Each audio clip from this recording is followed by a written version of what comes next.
अपने टास्क से रिलेटेड एक अच्छी बैकग्राउंड स्ट्रॉन्ग इंफॉर्मेशन प्रोवाइड करें।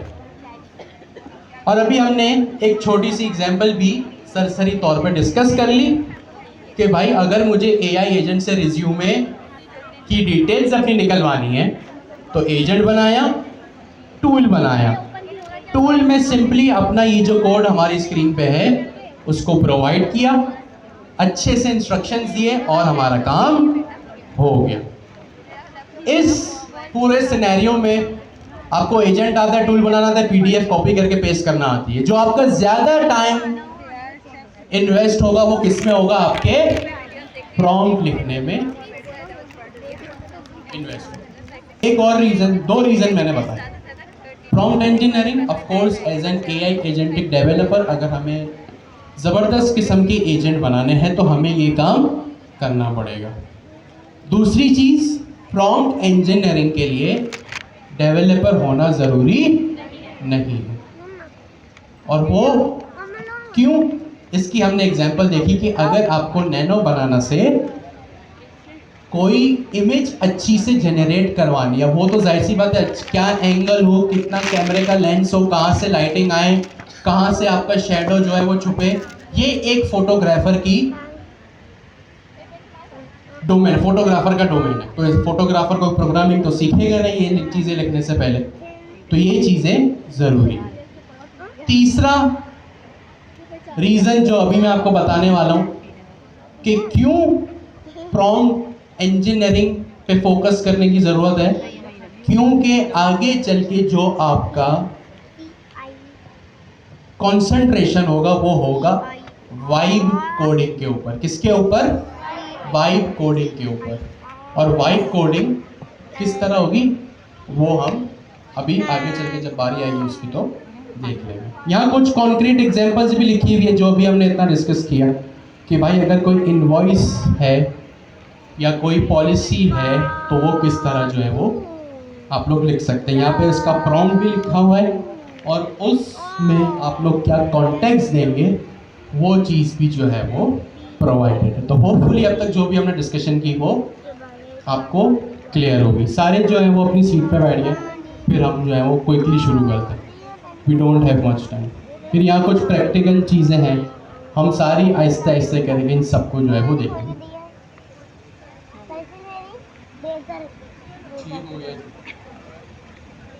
अच्छा जी, अब जो सबसे मेन इंपॉर्टेंट चीज़ है, आपने प्रॉम्प्ट इंजीनियरिंग देख लिया, आपने कॉन्टेक्स्ट इंजीनियरिंग को समझ लिया, और एक अभी हमने एग्जाम्पल भी डिस्कस कर लिया कि किस तरह आप रिज्यूमे प्रोवाइड करेंगे। ये सिर्फ पढ़ना नहीं है, अपने पास इनको इम्प्लीमेंट भी करना है। सही है, घर पे जाना है, आज तक जैसे एजेंट बनाते थे वैसे एजेंट बनाना है। अब आपका जो फोकस होगा वो एजेंट में उस इंस्ट्रक्शंस के पैरामीटर पे होगा। फिर आप लोग तो जाहिर सी बात है खुद कोड लिख रहे हैं, तो नीचे आप लोग जो रनर डॉट रन में सेकंड पैरामीटर में या सेकंड आर्गुमेंट में जो यूज़र प्रॉम्प्ट लिखते थे वहाँ भी इन चीज़ों को इम्प्रूव करना है। प्रैक्टिस लाजमी है, वरना सॉरी टू से, sorry for being so hard, आप लोग जो है वो अपने साथ लॉयल नहीं है। ठीक हो गया जी। एक चीज़ अब हम आगे चल के इम्पोर्टेंट देख रहे हैं जो डेवलपर पर्सपेक्टिव से हमने देखी Q3 में भी, और अभी हम यहाँ भी डिस्कस करेंगे। लार्ज लैंग्वेज मॉडल हमने देखा क्या होता है, किस तरह होता है। एक सेंटेंस को है ना आप लोग अपने दिमाग में बिठा लें, क्या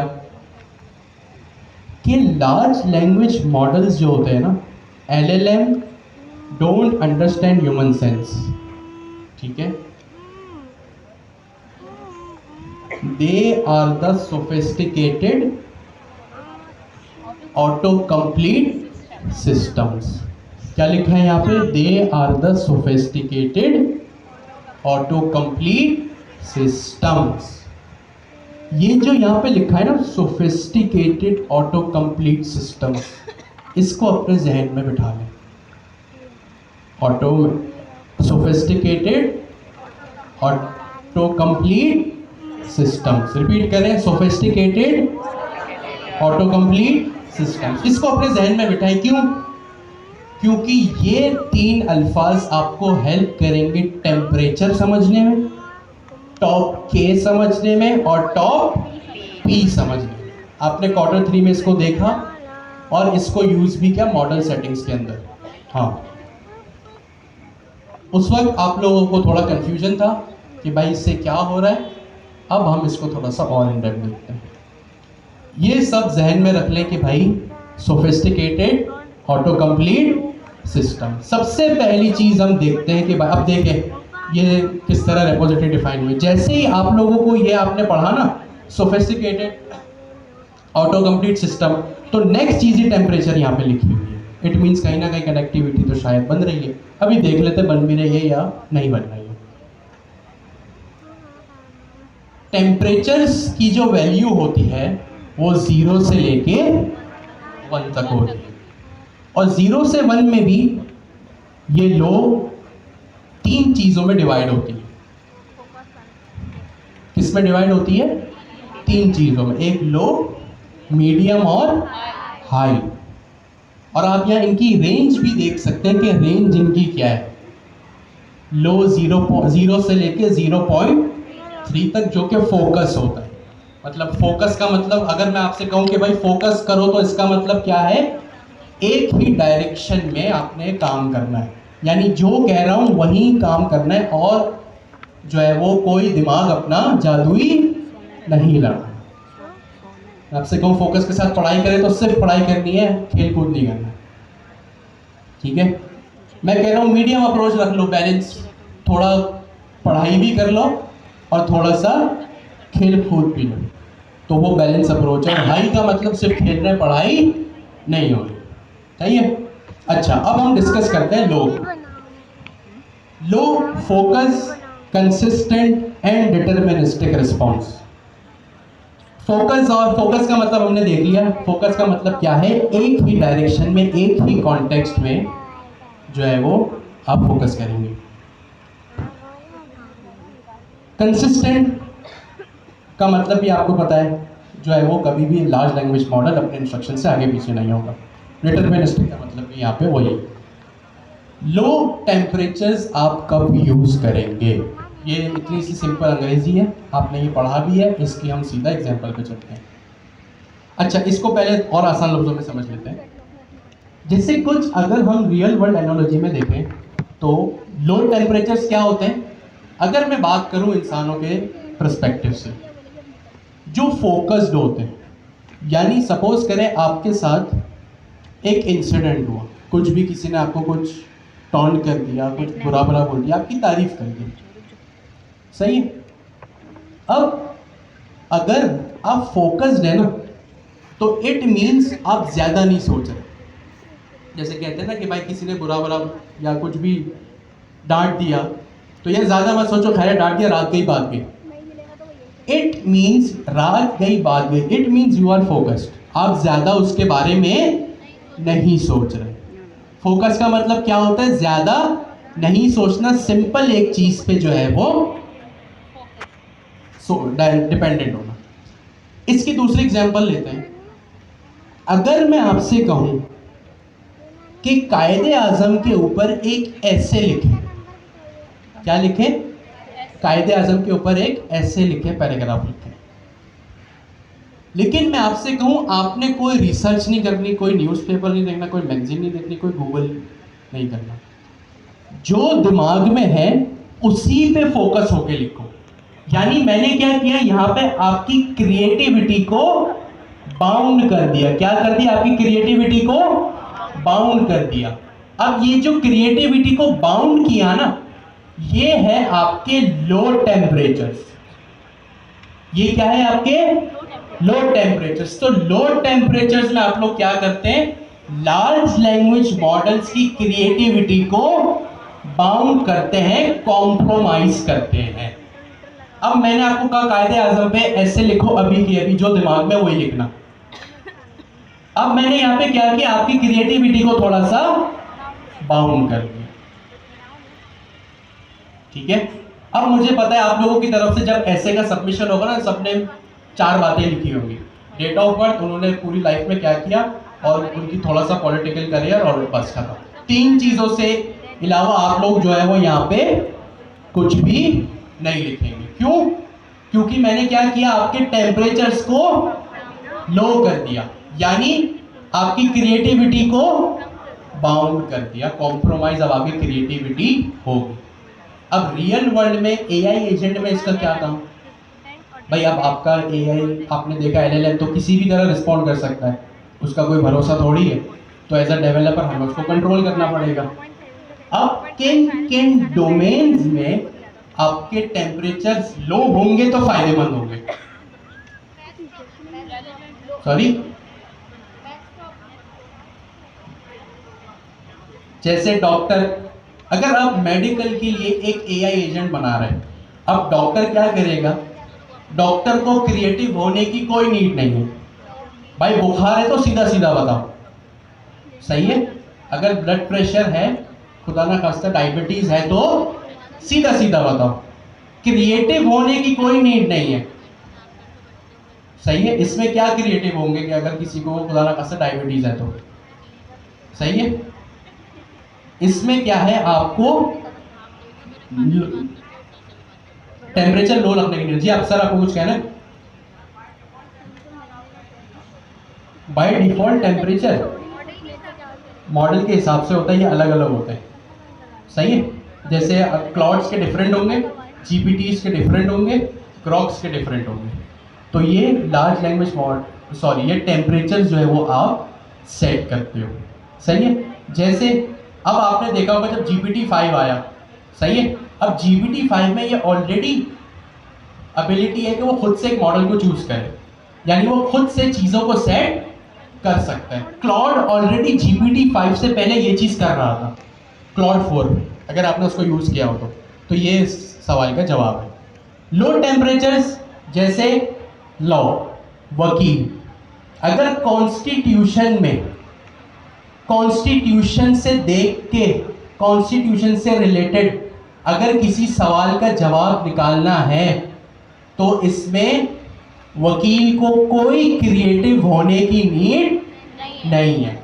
लार्ज लैंग्वेज मॉडल्स यहां पे जितना फोकस्ड और जितना डिटर्मिनिस्टिक आउटपुट देंगे, सीधा सीधा, कोई दूसरी बात नहीं, घुमा फिरा के कोई जलेबी नहीं, उसमें क्या होगा, टेम्परेचर्स लो होंगे, हाई होंगे, लो होंगे। और लो टेम्परेचर्स होंगे तो लार्ज लैंग्वेज मॉडल्स की क्रिएटिविटी बाउंड होगी, कॉम्प्रोमाइज होगी।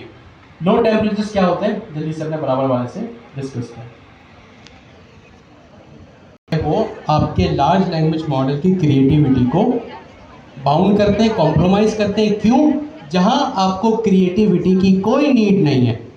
भाई अगर एक डॉक्टर है, वो एआई एजेंट का यूज कर रहा है, उसको अगर किसी के एक्सरे की रिपोर्ट चाहिए या किसी दूसरे डॉक्टर के पास अगर उसने इलाज कराया तो दूसरे हॉस्पिटल की अगर उसको फाइल देखनी है तो उसमें क्रिएटिव होने की कोई भी नीड नहीं है। अगर एक वकील है और उसको कॉन्स्टिट्यूशन या कोई भी चीज से रिलेटेड, अपने पास क्लाइंट से रिलेटेड अगर कुछ चाहिए तो इसमें क्रिएटिव होने की नीड नहीं है। एक चीज आती है मीडियम, मीडियम टेम्परेचर्स अब हम डिस्कस करते हैं।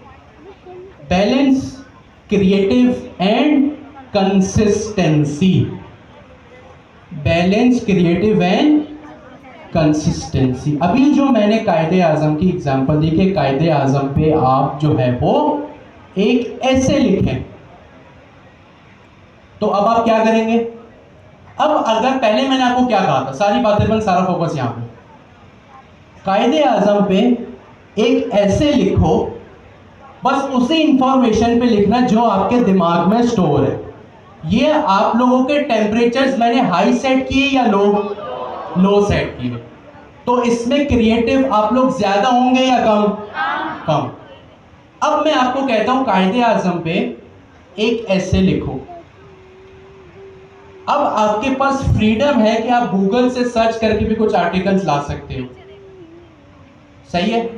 लेकिन शर्त यह है कि कोई भी अजीबोगरीब चीज नहीं लिखना। अब यहां मैंने दो बातें कही हैं, एक अब कायदे आजम पे जब आप ऐसे लिख रहे हो तो आपके ऊपर अब आपके पास फ्रीडम है।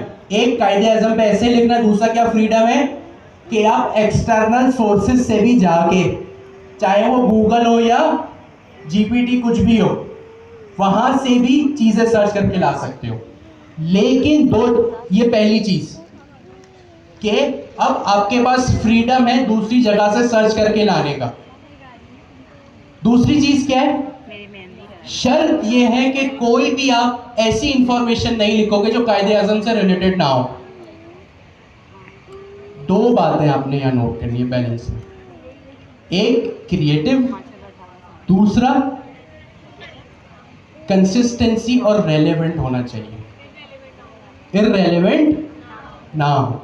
ये होता है मीडियम टेम्परेचर्स, ठीक है, जिसमें सपोज करें इसकी रियल वर्ल्ड एग्जांपल क्या है। एक तो यही हो गई जो हमने डिस्कस की कि कायदे आजम के बारे में ऐसे लिखना है, आपके पास फ्रीडम है, जहां से जो सर्च करके लाके लिखना चाहे लिखें। अब आपका जो टेम्परेचर है वो हाई है या लो है या मीडियम है, मीडियम है। दूसरी बात, क्रिएटिविटी समझ आ गई। दूसरी चीज, वो इंफॉर्मेशन जो है वो वैलिड होनी चाहिए। क्या होनी चाहिए, वैलिड होनी चाहिए, उसको पढ़ के उस पर भरोसा किया जा सके कि भाई कायदे आजम के जो बारे में लिखा है वो सही भी होगा। तो क्रिएटिविटी प्लस वैलिड। अब इसकी दूसरी इंफॉर्मेशन, एक तो कायदे आजम पे ऐसे, सपोज आपको अपने मैनेजर को ईमेल करना है, सही है, मैनेजर को क्या करना है, ईमेल करना है। अब जो पहले पढ़ा वो सवाल भी मैं करता हूं, मैं अपने एजेंट को क्या इंस्ट्रक्शन दूंगा, write an email, you are agent write an email, valid है इनवैलिड है, इनवैलिड। मैंने अपने एजेंट को इंस्ट्रक्शन दिए, अब वो बात की बात है कि सिस्टम इंस्ट्रक्शन जा रहे हैं या यूजर, वो अभी बहस नहीं। अब मैंने अपने एजेंट को इंस्ट्रक्शन दिया, write an email to my manager in a professional tone in 2 paragraph, request him to change the timing of a meeting। जो भी टाइमिंग, मीटिंग का टाइम चेंज कर दो, या प्रमोशन से रिलेटेड कोई मीटिंग करनी है वो कर लो, रेजिग्नेशन भेजना है तो वो कर लो। बी रिस्पेक्टफुल, सही है, एंड कंसाइज। पहले मैंने क्या ऑप्शन दिया आपको, write an email to my manager, valid है इनवैलिड है, इनवैलिड है। अब मैंने क्या कहा कि write an email to my manager requesting him to change the time of the meeting in a professional tone. पहला वाला ज्यादा बेहतर था, दूसरा, दूसरा। अब आपने कहा दूसरा, यही कहा मैंने, मैनेजर रिक्वेस्टिंग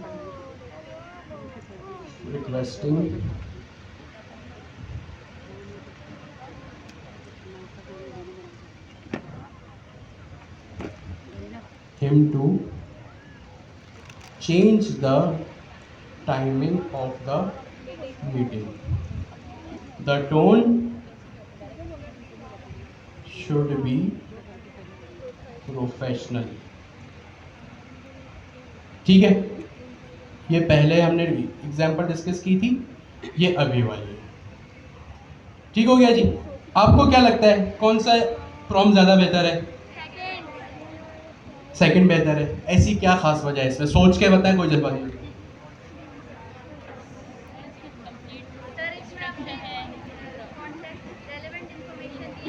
इसमें क्या है, एक कॉन्टेक्स्ट है, एक बिहेवियर है, और इसको मैंने बताया पूरा कॉन्टेक्स्ट। इसमें कॉन्टेक्स्ट के चले मैं सवाल करता हूं, प्रॉम्प्ट तो ये रहा पूरा।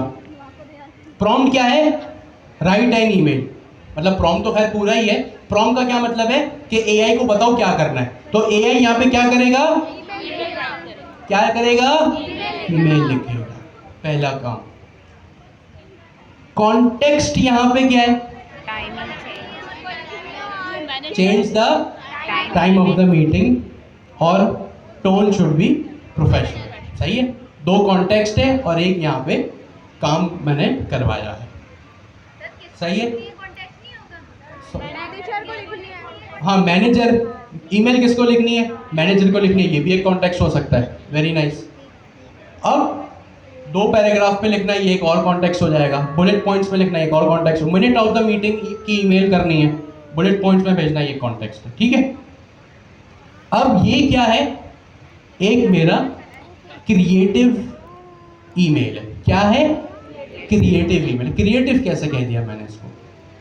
क्योंकि इसमें बिहेवियर मैंने डिफाइन किया कि भैया आप प्रोफेशनल रहेंगे। अब प्रोफेशनल होना तो जाहिर सी बात है क्रिएटिव काम है ना। आप किसी के सामने प्रोफेशनल होके जाओ, अच्छे कपड़े पहनो, आपकी टोन सही हो, आपके बात करने का तरीका सही हो, तो वो चीज़ क्या है? प्रोफेशनल है। सही है। अब प्रोफेशनल, एक तो ये ईमेल एजेंट आपका बन रहा है, वो हो सकता है। सपोज करें आप एक ऐसे वाली एग्जांपल हमने देख ली। सही है। कोई आपकी पोएट्री हो सकती है। शर्त क्या है? रेलेवेंट और वैलिड होना चाहिए। क्या होना चाहिए? रेलेवेंट और वैलिड होना चाहिए। ये शर्त है किसकी? मीडियम टेम्परेचर्स की। एक क्या हो सकता है? ऐसे राइटिंग। दूसरा क्या हो सकता है? Email writing. तीसरा क्या हो सकता है? समराइजर। सही है। चौथा क्या हो सकता है? चौथा क्या हो सकता है? सोचें भाई। किसी चीज को रीराइट करना या रीफ्रेश करना, ये क्या हो सकता है? मीडियम टेम्परेचर्स में काउंट हो सकता है। मीडियम टेम्परेचर क्या होता है? जल्दी से अपने बराबर वाले से डिस्कस करें।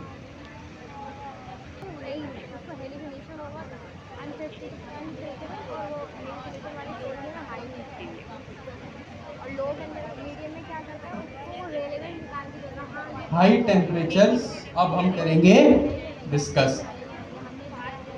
Creative, diverse but potentially unpredictable. सारी बातें बंद, सारा फोकस यहाँ पे। हाई टेम्परेचर्स क्या होते हैं? लो टेम्परेचर्स क्या होता है? जिसमें क्रिएटिविटी बाउंड हो, चाहिए ही नहीं क्रिएटिविटी। मैंने आपसे सवाल पूछा, एजेंट्स एसडीके में फंक्शन कॉलिंग क्या होता है? सीधा सीधा जवाब। मैंने आपसे पूछा, एजेंट्स एसडीके में गार्डरेल्स क्या होता है? लेकिन थोड़ा डिटेल के साथ, थोड़ी सी रियल वर्ल्ड एग्जांपल्स के साथ। तो ये क्या हुआ? क्या हुआ? ये मीडियम। अब बारी आती है किसकी? हाई टेम्परेचर्स की। Creative, diverse but potentially unpredictable. इसमें आप जितना चाहें एआई को कहीं क्रिएटिव हो जाओ, फैक्ट्स एंड फिगर्स नहीं भी होंगे तो चलेगा। सारी बातें बंद, सारा फोकस स्क्रीन पे। इस चीज में हाई टेम्परेचर्स में आप क्या कहते हैं? हेल्यूसिनेशन भी हो सकती है। जितना चाहे क्रिएटिव हो, reality checks, facts and figures, irrelevant information भी हो सकती है। जैसे एलियंस पे एक ऐसे लिख दो। अब एलियंस पे एक ऐसे होगा तो वो क्या होगा? इररिलेवेंट होगा। टेम्परेचर हाई होगा, क्रिएटिविटी ज्यादा होगी।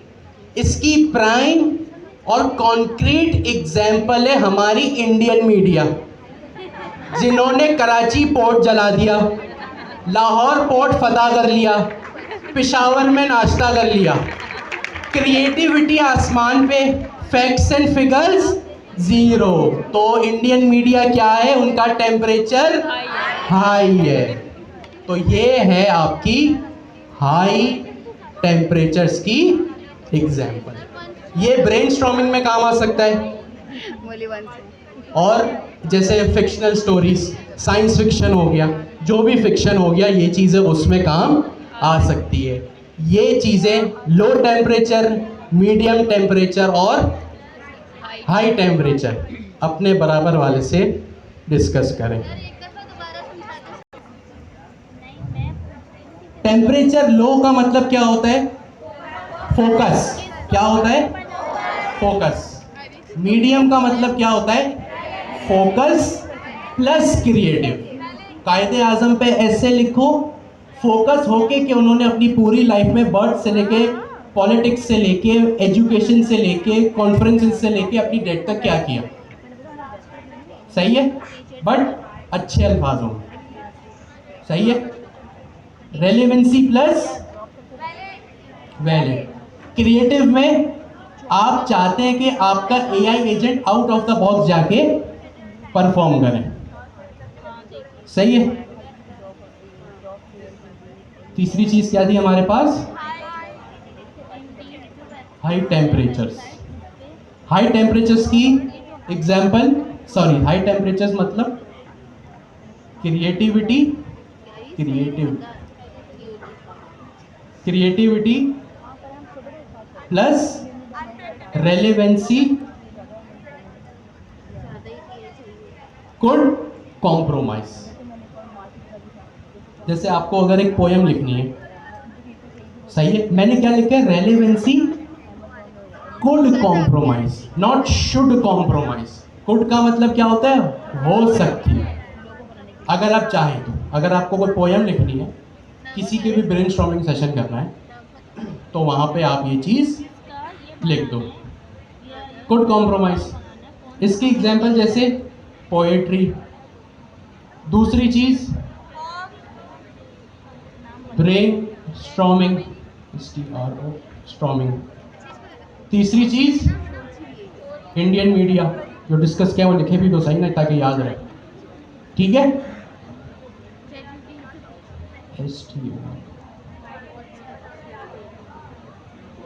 ओ सॉरी, ज्यादा क्रिएटिव हो गया। ठीक है। ये तीन चीजें डिपेंड करती हैं टेम्परेचर्स के ऊपर।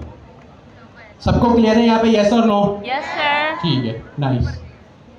व्हेन टू यूज यहाँ पे लिखा हुआ भी है, जब टेम्परेचर आपका कम हो, जब मैथ्स प्रॉब्लम या फैक्चुअल हो, और कुछ एग्जांपल्स हमने भी डिस्कस कर ली। Temperature 0.7 means medium. Creative writing brainstorming. 9 में एक्सपेरिमेंटल कंटेंट हो गया, पोइट्री हो गई, कोई भी चीज़ हो गई, यहाँ पे आपका टेम्परेचर हाई होगा। सॉरी, कौन से आइडियाज? मार्केटिंग आइडियाज में भी आ सकता है, बिल्कुल। सपोज, अच्छी बात कही, वेरी नाइस। आपको अपने ब्रांड का, आपकी सपोज एक ई कॉमर्स स्टोर है, उसका एक प्रोडक्ट का टाइटल जनरेट करवाना है, ये हो सकता है। आप सपोज मार्केटिंग एजेंसी में काम करते हैं, आपका एक ब्रांड है, उसकी आपको एक टैगलाइन चाहिए, उसमें ये चीज़ काम आ सकती है। सही है, जहाँ पे टेम्परेचर्स हाई हो। सही है। अब हम थोड़ा सा जल्दी से डिस्कस कर लेते हैं आउटपुट और टोकन लेंस। एआई एजेंट्स एचडीके में ये चीज़ पढ़ी है या नहीं? कैसे पढ़ ली? मैंने तो नहीं पढ़ाई।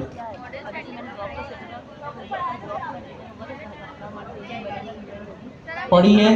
यस और नो? कहाँ? सॉरी, कौन सा एट्रीब्यूट था मेरे दोस्त? Exactly, max tokens. क्या एट्रीब्यूट था? Max tokens. Very nice. Creative, temperature high. ठीक है। अच्छा, आउटपुट लेंस और token limits.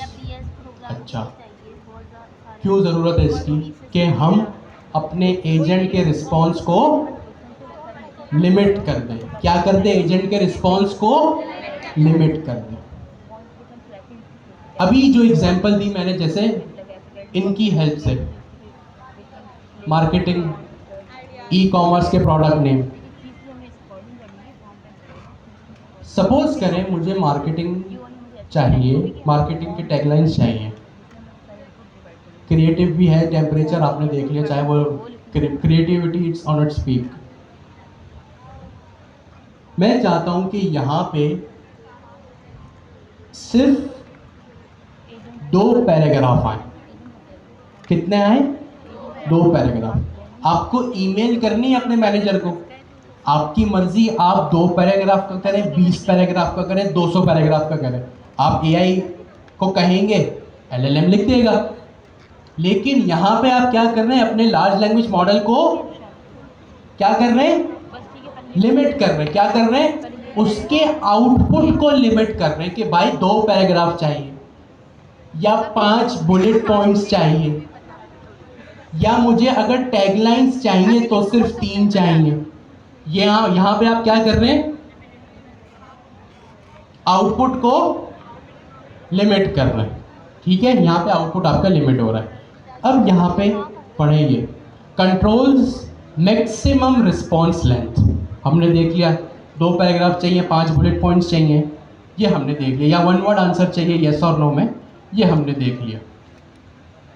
Higher limits is equals to more computational cost set appropriately for your task need. Computational cost वही बात जो हमने गार्डरेल्स में देखी थी। अच्छा, इनका कोई लेना देना नहीं है, एक चीज हम डिस्कस कर चुके हैं, तो यहां पे मैं एक बात कर रहा हूं। सपोज करें हमारा एक ऐसा AI एजेंट है जो कि पेड मॉडल है, GPT का महंगा वाला मॉडल हम यूज कर रहे हैं। जब मैंने तो फ्री है ना, हमने यूज भी वो किया। लेकिन अब जरा सोचें कि अगर हम वीडियो जनरेशन कर रहे हैं, या एक हमारा ऐसा मॉडल है, GPT का टेक्स्ट भी क्यों ना हो, जो कि पेड है। अब वहाँ मेरा यूज़र आए जा रहा है और जनरेट किए जा रहा है चीज़, या मैं टेस्टिंग इन्वायरमेंट में भी हूँ। फिर टेस्टिंग में तो पेड नहीं होता, लेकिन फिर भी चीज़ें मैं चाह रहा हूँ कि 2 लाइन आए, वो 4 लिख के दे रहा है। तो एक बात आपको यहाँ पे ज़रूर पता होनी चाहिए कि जितने टोकन्स, अब टोकन्स एक टेक्निकल वर्ड है तो मैं यूज़ कर रहा हूँ, जितने टोकन्स का मतलब होता है जितने वर्ड्स LLM जनरेट कर रहा है, उसकी कॉस्ट आती है। उसकी क्या आती है, कॉस्ट आती है, वो भी डॉलर में। किस में आती है, डॉलर में कॉस्ट आती है।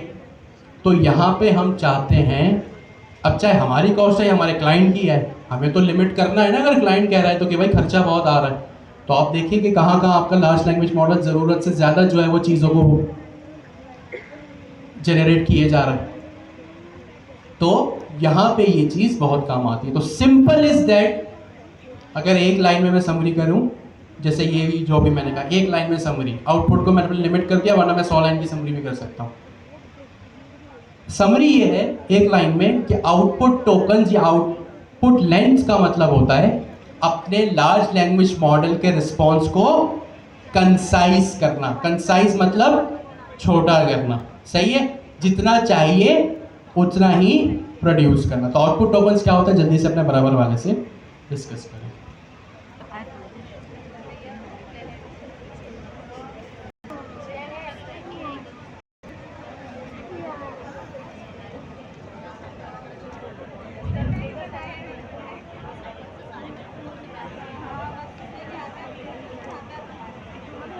ये कुछ आउटपुट लाइंस की जो है वो एग्जांपल्स हो सकती है।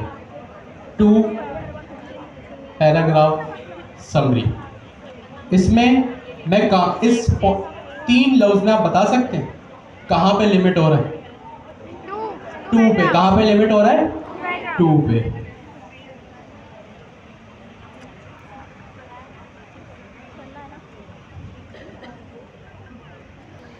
कि भाई stand up on your places, यहां आप लोगों को क्या करना है, स्टैंड अप।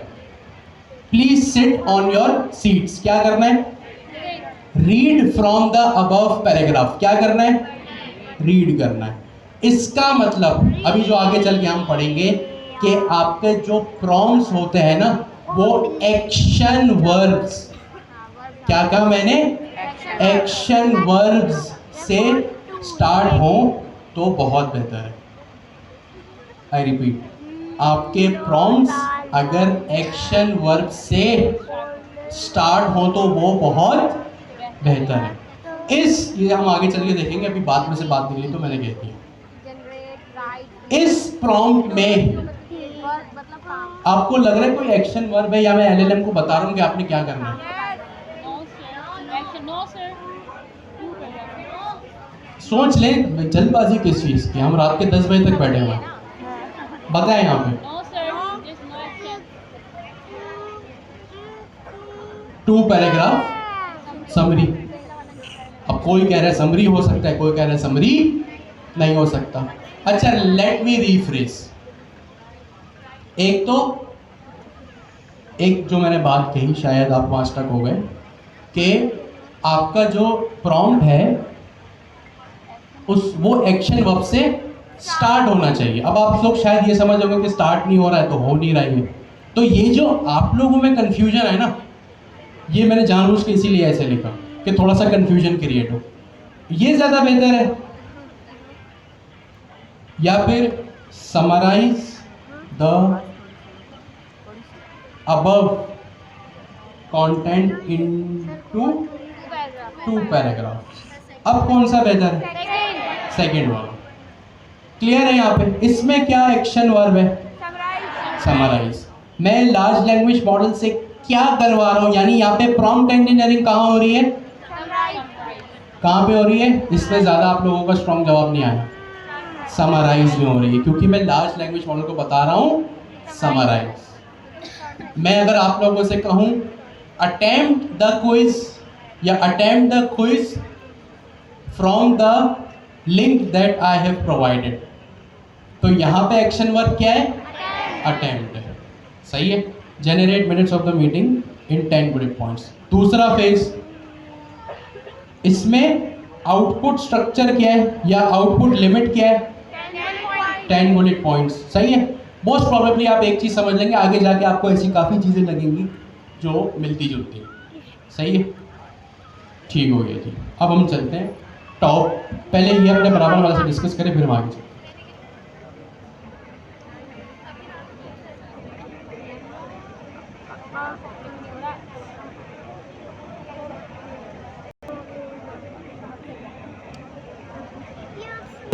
कॉन्टेक्स्ट इंजीनियरिंग, फिर कुछ एग्जांपल्स देखी, then temperature.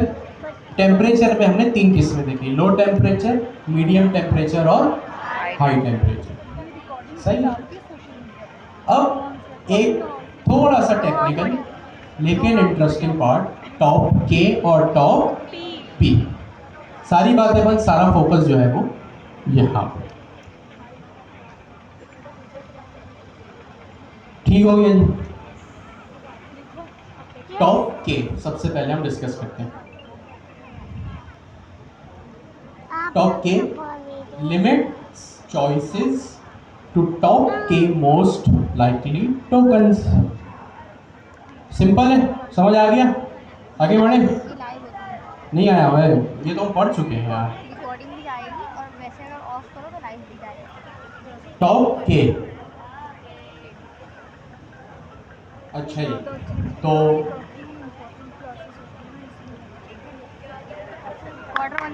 now we have the most intelligent person who is working effortlessly day and night. Sir, you deserve this. Who is working day and night effortlessly for us without expecting anything. Please welcome the most intelligent person, Sir Zia, and with him his team member, जिनको sir जिया कहता है। जब sir जिया कुछ कह रहे हैं तो जाहिर सी बात है वो बहुत कॉन्क्रीट बात है, वो कोई ऐसे ही बात नहीं करेंगे। Sir Jiya declares Sir Qasim as the highly trained AI person in this country. With him is Sir Qasim.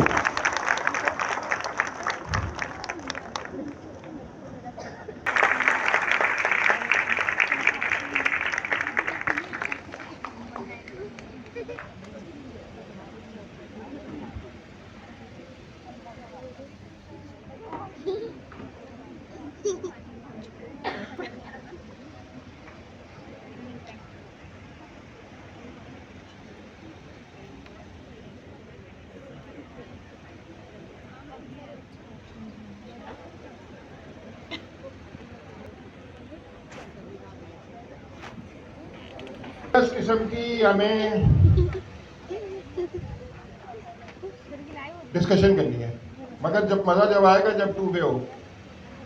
क्या आप क्या? मैं नहीं मानता, आप आर्गूमेंट पेश करें। मैं नहीं मानता से काम नहीं चलता, वजह बताएं। हम चारों आपका जवाब देंगे। अच्छा, शुरू यहाँ से करते हैं। सॉरी देर इसलिए हुई, वो वीडियो में रिकॉर्डेड है, मैंने ग्रुप पे शेयर कर दिया। हम PIC की क्लास में थे और मैं कभी भी कोई पहली क्लास का रूल है, पहली क्लास छोटी नहीं करता इसलिए कि अगली वाली, वरना तो फिर ना ये खराब वो भी खराब। अगर अभी कोई नहीं है हम 15-20 मिनट ऊपर चले। अच्छा, तो आपको 10-11 बजे तक तो फ्री कर ही देगी। क्या करना कर जाके यार, अपने फुफियों की बेचारी बुराई करेंगे आप घर जाके, तो फायदा इससे तो यहीं रहे। संडे के दिन यही होता है ना, सारी खालाएं मिल जाती हैं और सारी फुफियों की बुराइयां करती हैं। हमारे तो यही होता था। अच्छा जी, देखें, ये सारी जो क्लासेज है ना, इसका रोड मैप हमने डिस्कस करना है ताकि आपको एग्जैक्टली पता हो, और रोड मैप अब क्लियर भी ज़्यादा हो, आपको एग्जैक्टली पता हो कि हम, मेरे अपने नोट्स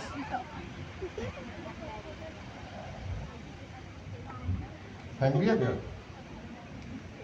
कागज है? मैंने वैसे इसकी नोट्स की आपको कागज भी भेज दिया, स्कैन करके तस्वीर। अच्छा जी, हम चारों मिलके आपको अगले 45 मिनट दिमाग की आपकी दही जमाएंगे, हमारा काम है। नंबर 1 हम कर क्या रहे हैं, हम AI एजेंट्स बना रहे हैं। अच्छा, AI एजेंट्स क्या होता है भाई? ये आप मेरी सारी बातें याद रख लें, ससुराल में जाके यही तो फेंकना है, वरना रिश्ता कैसे होगा? और ससुराल में जाके ये बोलना है कि ना सिर्फ मैं आपकी बेटी को पढ़ा दूंगा, सबको पढ़ा दूंगा, आपके पूरे खानदान को। तो फिर इससे फायदा हो जाएगा तो इंशाल्लाह। अच्छा, अब हम AI एजेंट्स बना रहे हैं। AI एजेंट्स क्या होते हैं? अच्छा जी, AI एजेंट्स क्या होते हैं, ये हमने OpenAI एजेंट्स SDK में भी पढ़ा और अभी सर ने दोबारा हमसे सवाल किया। तो AI एजेंट्स बेसिकली वो ऑटोनोमस चीज़ें होती हैं, वो एजेंट्स होंगे जो ऑटोनोमस डिसीजन लेंगे और हमारे काम को ऑटोनोमसली खुद ब खुद जो है वो अंजाम देंगे। ये होते हैं हमारे AI एजेंट्स। तो हम ऐप बनाना नहीं सीख रहे, हम AI एजेंट बनाना सीख रहे हैं। एजेंट ऐप्स का जमाना खत्म हो गया। अच्छा, AI एजेंट्स में मेन चीज़ क्या होती है? जब मैंने पहली दफ़ा सोचा ना कि AI एजेंट कैसे होता है, मैं डर गया। मैं सोचा LLM भी फेल हो गया, अब कोई AI एजेंट नई चीज़ आएगा। तो कासिम भाई, AI एजेंट्स और LLM का कोई ताल्लुक है या नहीं है? देखिए दोस्तों, LLM जो है वो है ब्रेन। जितनी भी जहानत है और आगे जाके जो इम्प्रूव होती जाएगी, चाहे वो Gemini 3 आ जाए या आगे जाके 3.5 आ जाए या कॉर्डेक्स आ जाए, GPT 5 आ जाए, तो जितनी जहानत जो बिल्ड हो रही है वो है लार्ज लैंग्वेज मॉडल। तो ब्रेन जो है वो आपका LLM है, और एजेंट वो आपके पास लाइक एजेंट लूप है जिसके अंदर सारे डिसीजन कि कौन सी चीज़ कब रन करनी है, कब रिक्वेस्ट भेजनी है। तो LLM आपका ब्रेन है, और एजेंट जो है उस ब्रेन को इस्तेमाल करते हुए जितने भी ऑटोनोमस एक्शन की हमने बात की है वो सारे परफॉर्म करता है। तो इन दोनों का डायरेक्टली रिलेशन है। तो हमने ये देखा कि AI एजेंट है LLM के ऊपर बना हुआ, सारा दिमाग तो हम LLM का इस्तेमाल कर रहे हैं। अच्छा, एजेंट के लिए फंक्शन कॉलिंग होती है, यानी वो आपके और एजेंट, इसको एजेंट लूप में, ये सब आपने पढ़ा हुआ है, मैं सिर्फ अभी तमीज मान रहा हूँ, महफिल को गर्म करने का बहाना है ताकि रिवीजन हो जाए। फंक्शन कॉलिंग के थ्रू वो दुनिया से बात करता है, हम बात कराते हैं उसकी, और वो फंक्शन कॉल होते हैं एजेंट लूप के अंदर। ये सब आपने पढ़ा हुआ है। अच्छा, अब वो एजेंट लूप में कॉल करता है, अब वो उसका भी स्टैंडर्ड तरीका आ गया। एमसीपी सर्वर, हमारे तीसरे दोस्त बैठे हुए, स्टैंडर्ड तरीका फंक्शन कॉलिंग का सारी दुनिया से बात करने का। ये एमसीपी सर्वर क्या है, मॉडल कॉन्टेक्स्ट प्रोटोकॉल क्या है?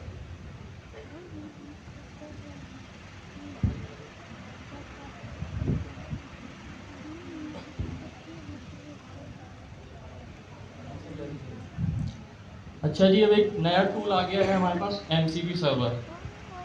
MCP सर्वर बेसिकली होता ये है, हमारे AI एजेंट जो है, जो हमारी एप्स होती हैं जो प्रोडक्शन पे डिप्लॉय हुई भी होती हैं, या कोई भी ऐसे टूल्स जो LLM रिलेटेड हो, उसको डायरेक्टली इंटरेक्ट करता है हमारे AI एजेंट के थ्रू। ये बेसिकली MCP सर्वर होता है। तो हमने अभी तक क्या चीजें देखी? एआई एजेंट क्या होता है, एजेंट लूप क्या होता है, फंक्शन कॉलिंग क्या होती है, एमसीपी सर्वर क्या होता है। अब इसकी डेवलपमेंट कैसे करेंगे? हम सारी दुनिया जो काम एजेंट से करा रहे हैं, मगर खुद हाथ से कोडिंग कर रहे हैं। ये तो बेवकूफी हो गई ना, सारी दुनिया में कह रहे हैं कि ऑटोनोमस ऑटोमेटिक काम करो, और खुद डेवलपर जो है वो भी हाथ से कोडिंग कर रहे हैं, जो आपको अभी सिखाई है।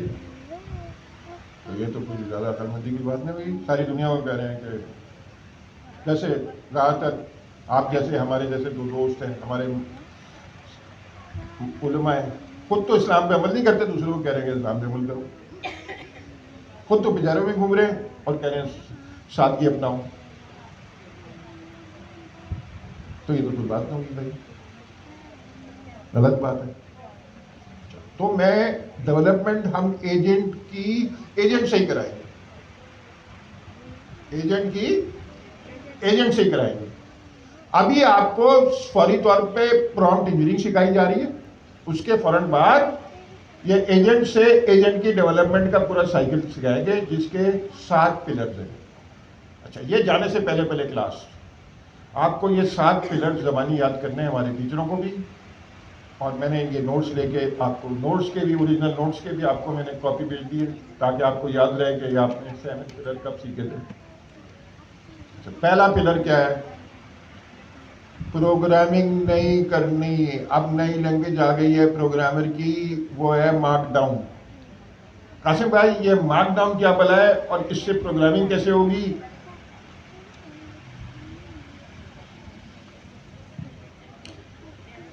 अच्छा, अभी आप लोग प्रॉम्प्ट इंजीनियरिंग सीख रहे हैं। एंड्रयू एनजी ने ये बहुत पहले कह दिया था कि आगे जाके प्रोग्रामिंग लैंग्वेज जो होगी वो पाइथन, वो जावा, वो .NET, अच्छा बैकएंड पर भी वही है और आगे भी वही रहेंगी। लेकिन जो डेवलपर्स प्रोग्रामिंग किया करते थे, डायरेक्टली जावा लिखना, .NET लिखना, वो नहीं होगा। अब जितनी भी प्रोग्रामिंग होगी वो NLP, नेचुरल लैंग्वेज प्रोसेसिंग में होगी। मीन्स हम बोल के उस या लिख के करवाएंगे।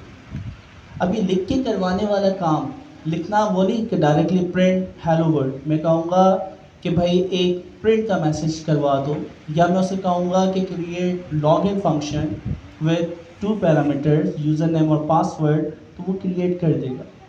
तो अब जो हम काम करवाएंगे वो लिख के करवाएंगे या नेचुरल लैंग्वेज के अंदर करवाएंगे। अभी आप जो मार्कडाउन पढ़ रहे हैं, आपने देखा होगा मार्कडाउन में 3 तरह के फॉर्मेट आपने नोट किए होंगे। पहला था आपके पास मार्कडाउन, दूसरा था आपके पास XML, और तीसरा आप जैसन में भी जो नैनो बनाना की आपने प्रॉम्प्टिंग की है, 3 तरीकों से आपने करी। लेकिन इन तीनों फॉर्मेट में सबसे आसान तरीन फॉर्मेट कौन सा दोस्तों? मार्कडाउन। इस वजह से कम्युनिटी ने इनपुट देने के लिए, यानी AI से बात करने के लिए और AI से कोडिंग करवाने के लिए स्टैंडर्ड कर दिया कि हम जो भी इनपुट दिया करेंगे वो किस में होगा? मार्कडाउन। तो मार्कडाउन होगा। अच्छा, मार्कडाउन कुछ नहीं है, जो आप फॉर्मेटिंग करते हो माइक्रोसॉफ्ट वर्ड के ऊपर किसी चीज़ को बोल्ड करना, इटैलिक करना, अंडरलाइन करना, HTML के अंदर आपने मार्कडाउन लैंग्वेज इस्तेमाल की, हेडिंग, बुलेट्स, सब हेडिंग्स या सब बुलेट्स, ये सारा जो काम था वो मार्कडाउन लैंग्वेजेस होती है। अच्छा, हम जो मार्कडाउन इस्तेमाल कर रहे हैं, जो कि गिटहब के ऊपर मार्कडाउन इस्तेमाल होते हैं, कि भाई हैश का मतलब है लेवल 1 की हेडिंग और 6 हैश का मतलब है लेवल 6 की हेडिंग। इसका बुलेट्स का स्टैटिक का मतलब है बुलेट बनाना। तो ये सारी की सारी चीज़ें अब हम मार्कडाउन के अंदर एआई एजेंट को बताएंगे, और एजेंट जो है हमारी बिहाफ पे आपके लिए एजेंट जो है वो कोडिंग करेगा, ऑटोनोमस एक्शन लेगा, वो फाइल बनाएगा, फोल्डर बनाएगा, बैकएंड पे चेंजेस करेगा, एरर्स आएगा उनको चलाएगा, फिर उसको सॉल्व करेगा। तो ये सारा काम हम जो एआई को कमांड देंगे वो मार्क डाउन में होगा, नेचुरल लैंग्वेज एनएलपी। अच्छा, फर्ज नहीं है कि इंग्लिश में ही, इस वक्त इंग्लिश में बहुत अच्छा परफॉर्म कर रहा है, लेकिन आगे हम देखेंगे कि नेचुरल लैंग्वेज कोई भी उर्दू, इंग्लिश, चाइनीज़, फारसी हम उसके अंदर लिखेंगे या बोलेंगे, और वो मार्क डाउन स्टाइल के अंदर कि भाई पहली हेडिंग ये बनाना, दूसरी हेडिंग ये बनाना, मीन्स पहला सिस्टम लॉगिन सिस्टम स्टूडेंट के लिए, फिर टीचर्स के लिए, फिर यूजर्स के लिए, उसके अंदर ये हेडिंग्स यानी ये फीचर्स होंगे, उसके अंदर ये फीचर्स होंगे, उसके अंदर ये फीचर्स होंगे। तो मार्क डाउन के अंदर आप ये सारी चीज़ें बताएंगे, और आपने वो चीज़ें बताई, एजेंट आपके लिए वो तमाम चीज़ें प्रोग्राम करके, कोड करके, टेस्ट करके, चला के फाइनल आपको प्रोवाइड कर देगा। तो मार्कडाउन नई प्रोग्रामिंग लैंग्वेज है, तो कुछ सोच भी नहीं सकता था यार। मुझसे अभी 15 दिन पहले कहते ना कि मार्कडाउन नई प्रोग्रामिंग लैंग्वेज है, तो मैं सोचता कि हाँ मेरी टांग खींच रहे। मगर अब क्या किया जाए, इंडस्ट्री इतनी तेजी से जा रही है। अच्छा, अब दूसरा क्या है यार, मैं मैक पे काम करता हूँ, कासिम भाई भी मैक पे काम करते हैं। ये कौन सा है विंडोज? आपका विंडोज? कितने ऐसे लोग हैं जो यहाँ विंडोज पे काम करते हैं? तकरीबन सभी। और कितने लोग हैं जो मैक पे करते हैं? 1 2 4। फिर कितने लोग हैं जो लिनक्स पे करते हैं? ऐसे ही बहुत कम, तो सारे विंडोज पे करते हैं। अब प्रॉब्लम क्या है, सारा जो क्लाउड है वो तो लिनक्स है। मैं क्लाउड के सही सर्वर पे लॉगिन करता हूं तो मेरे हाथ पांव फूल जाते हैं, आपके भी फूल जाएंगे, क्योंकि वहां तो लिनक्स में जो कमांड लाइन है वो बैश कहलाती है, BASH। तो आपको तो बैश आती नहीं। आप विंडोज भी सीखो, बैश भी सीखो, बहुत मसला है। मैक पे तो बैश चलती है क्योंकि वो लिनक्स है, लिनक्स पे तो चलती है, और क्लाउड पे भी बैश चलती है। अब हमारा मुसीबत फंस गई, जो 90% लोग हैं वो तो पाकिस्तान में गरीब लोग हैं विंडोज। अब क्या करें गरीबों के लिए? काशिम भाई क्या करें भाई? अच्छा, प्रॉब्लम आपको समझ आ गई। प्रॉब्लम आपकी ये है कि आप विंडोज़ के ऊपर एक सॉफ्टवेयर बनाते हैं, पाइथन का, ओपन एजेंट SDK आप लोगों ने पास किया एग्जाम, आपने ओपन एजेंट SDK का पूरा जो वर्क फ्लो है वो बना दिया, आपने यूवी को इस्तेमाल किया, उसके पैकेजेस इंस्टॉल किए, उसका एनवायरनमेंट बनता है और वो चल जाता है। अच्छा, वो कोड उठा के आप मुझे देते हैं, सर ये चलाएं। अच्छा, मैं जैसे ही आपकी डिपेंडेंसीज चीज़ें इंस्टॉल करता हूँ वो कोड क्रैश हो जाता है। लिनक्स वाले को उठा के हमने दिया कि सेम वही कोड .table के साथ आपने दे दी, उसने इंस्टॉलेशन की, उसके पास एरर्स आ। तो यहाँ पे एक प्रॉब्लम पता चली कि जब हम किसी पर्टिकुलर ऑपरेटिंग सिस्टम पे काम करते हैं, बहुत सारी डिपेंडेंसीज पैकेजेस ऐसे होते हैं जो कि ऑपरेटिंग सिस्टम के ऊपर विलाई करते हैं, उसकी कोडिंग की कोडिंग बेतहाशा चीज़ है। अच्छा, अब जब आप ऑपरेटिंग सिस्टम चेंज करते हैं तो क्या हो रहा है, कोड चलेगा, कोड क्रैश कर गया, क्या करें, फिर उसको सॉल्व करना पड़ता था। अच्छा, हमें ये पता है कि मैं अपने लैपटॉप पे तो चले विंडोज़ पे काम कर रहा हूँ, एंड जो रिजल्ट है ना वो क्लाउड है, और क्लाउड के ऊपर क्या चीज़ है, लिनक्स। तो डेवलपमेंट इन्वायरमेंट जो हमारे पास है वो तीनों जगह सेम होना चाहिए। ऑपरेटिंग सिस्टम सेम नहीं हो सकता, पॉसिबल ही नहीं ना। मैं क्या चाह रहा हूँ, हमारा कोड जहाँ पे चले उसको हम कहते हैं डेवलपमेंट एनवायरनमेंट। जहाँ भी मैं, जैसे भी यूनिवर्सल एक लैंग्वेज हो गई प्रोग्रामिंग के लिए मार्कडाउन, इसी तरह आपकी डेवलपमेंट जहाँ पे आपका कोड एग्जीक्यूट होगा वो भी यूनिवर्सल होना चाहिए मार्कडाउन की तरह। तो क्या कोई ऐसी चीज़ आपको नज़र आ रही है जो तीनों प्लेटफॉर्म पे हमें मिल पाए? अच्छा क्या है? बस में भी लिनक्स। जाना। अच्छा चले, लिनक्स। मैक के ऊपर भी यूनिक्स का फ्लेवर है जो सर्जिया ने बताया, बैश कमांड लाइन, आप उसको इस्तेमाल करते हैं। लिनक्स खुद लिनक्स है। विंडोज में लिनक्स कैसे लाए? किससे? क्या बात है यार, आप तो चैंपियन लोग। अदरवाइज इससे पहले वर्चुअल मशीन और हम बेतहाशा थर्ड पार्टी सॉफ्टवेयर्स थे जिनको इंस्टॉल करके अपने कंप्यूटर के अंदर या ड्यूल बूट करते थे, कितनी सारी चीज़ें करते थे। तो जब जाके हमारी विंडोज़ के अंदर हम लिनक्स चला पाते थे, लेकिन मेहनत बहुत लगती थी और फिर उसके नुकसानात भी थे, बहुत हैवी लोडेड होती थी। माइक्रोसॉफ्ट ने ये चीज़ ऑब्जर्व की और उसके बाद उन्होंने क्या किया, WSL, विंडोज सब लिनक्स आपके पास ऑपरेटिंग सिस्टम उन्होंने बनाया। तो अब क्या हुआ कि आपने WSL जो है फीचर जाके इनेबल किया, इट्स मीन आपके टर्मिनल में अब क्या चलेगी, बैश यानी लिनक्स चलेगी। लिनक्स का कोई भी फ्लेवर वैसे आप इंस्टॉल कर सकते हैं, तो लिनक्स यहाँ पे आपके पास इंस्टॉल हो गया। अच्छा अब चीज़ समझें, मैं कोडिंग करूँगा VS कोड पे जो कि आपकी मशीन में इंस्टॉल है, VS कोड पे ऑपरेटिंग सिस्टम विंडोज़ में इंस्टॉल है। जब मैं रन के बटन पे क्लिक करता हूँ तो वो बाय डिफॉल्ट विंडोज़ के प्लेटफॉर्म का जो विंडोज़ का इन्वायरमेंट होता है, कोंडा का या फिर UV का, उस पर चलता है। अब हम क्या चाह रहे हैं, अब हम चाह रहे हैं कि जब भी मैं अपने कोड को एग्जीक्यूट करूं तो वो बैकएंड पे कहाँ चलना चाहिए, लिनक्स पे। डेवलपमेंट एनवायरनमेंट कि जितना भी मैं कोड चलाऊंगा वो सारा लिनक्स पे चलना चाहिए। तो उसके लिए फिर हम ये कॉन्फ़िगरेशन करेंगे कि WSL को हम VS कोड के साथ कनेक्ट कर देंगे।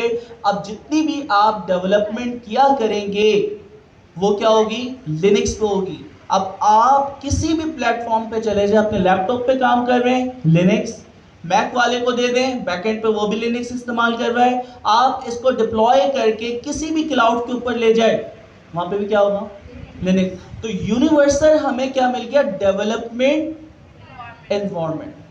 तो WSL के जरिए विंडोज वाले भी लिनक्स पे काम करेंगे, मैक वाले ऑलरेडी लिनक्स यानी यूनिक्स पे काम करते हैं और लिनक्स वाले तो होते ही लिनक्स में। तो हमें चारों प्लेटफॉर्म पे एक ही डेवलपमेंट एनवायरनमेंट मिल गया, वो क्या है, लिनक्स। और विंडोज में आप कैसे हासिल कर रहे हैं, WSL की मदद से। अच्छा अब मैं यहाँ पे WSL का नाम फौरन लिया था लोगों ने, माशाल्लाह तेज हो गए। अब मैं एक सवाल पूछूंगा सबसे, मैं अगर वर्चुअल मशीन वर्चुअल बॉक्स की लगा दूँ या और भी हैं और WSL इस्तेमाल करने में क्या फ़र्क है, कौन बताएगा? आई लव यू मेरी दोस्त, मेरे भाई। मैं सोच रहा था इनमें से किसी को आएगा नहीं, मैंने अपनी चौधराहट जमाने का मौका खराब हाँ, किया। यहाँ पे कितनी क्या नाम? वही ना, दानियाल। पे हम लोग के स्कूल में तेज होती है, नीचे तक चली जाती है, क्या? तो भी चल जाती है। माशाल्लाह। दानियाल हमें बहुत पैसे कमा के देगा, फिर जरदारी की तरह मुझे भी 10% मिला करेगा। और क्या कहते हैं कासिम भाई, आपको भी, तुम दोनों को उस 10 में से मैं एक एक दे दूंगा, फैयाद हूँ मैं, 7 मेरा। बुढ़ा हो गया ना यार, जरूरत पड़ेगी। अच्छा अब फाइल सिस्टम क्या चक्कर है, एक अजीब मुसीबत वर्चुअल मशीन चलाई। अब आपकी कोई फाइल है, आपकी अपनी डायरेक्टरी में पड़ी है, अब मुझे वर्चुअल मशीन पे माउंट करनी पड़ेगी। अभी माउंट के नाम से घबराए ना, मतलब समझे तरीका है, अपलोड करनी पड़ेगी वर्चुअल मशीन। इसमें क्या है कि सारा फाइल सिस्टम, WSL का फाइल सिस्टम तो होता ही है उसके अंदर, मगर जो विंडोज की दूसरी फाइलें भी हैं वो उसका पाथ थोड़ा सा फर्क होता है, मगर दैट्स नो बिग डील, वो सारा अवेलेबल होता है, वरना तो एक मुसीबत हो जाए। और दूसरी बात, WSL परफॉर्मेंस वाइज भी बेहतर है, क्योंकि उन्होंने अपने विंडोज के लिए बनाई है ना, तो वो ज़्यादा बेहतर है। अच्छा तो ये हो गया। तो अभी तक हमने 2 सतून खड़े किए हैं, एक तो नई डेवलपमेंट लैंग्वेज मार्कडाउन,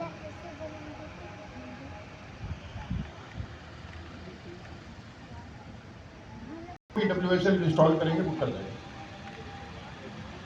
अच्छा ये सब डॉक्यूमेंटेशन कहाँ होंगी, जो भी मैं बात कर रहा हूँ ना वो आपको मैं भेज के आया हूँ। वो क्या है, पेनिवर्सिटी गिटहब की रिपोजिटरी है, तो सॉरी ऑर्गेनाइजेशन है, तो github.com/peneversity/spec-kit-plus और उसमें डॉक प्लस की डायरेक्टरी है, ये सारा मटेरियल उसमें रखा हुआ है। अच्छा, ये मैंने बहुत सारी वीडियो में बताया, तो आपके पास वो कम्युनिटी में वीडियो रखे हुए हैं, जो अभी भी प्रेजेंटेशन हुई है वो भी मैं उसमें शेयर करके आया हूँ।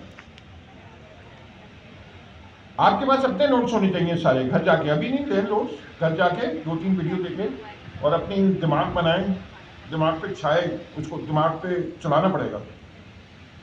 अच्छा, अब आपने बैच तो इंस्टॉल है उसमें, अब आपने गिटहब CLI भी इंस्टॉल कर दिया। बैच क्या करता है? ऑपरेटिंग सिस्टम से बात करता है। गिटहब CLI क्या करता है? गिटहब से बात करता है, गिट प्रोटोकॉल से।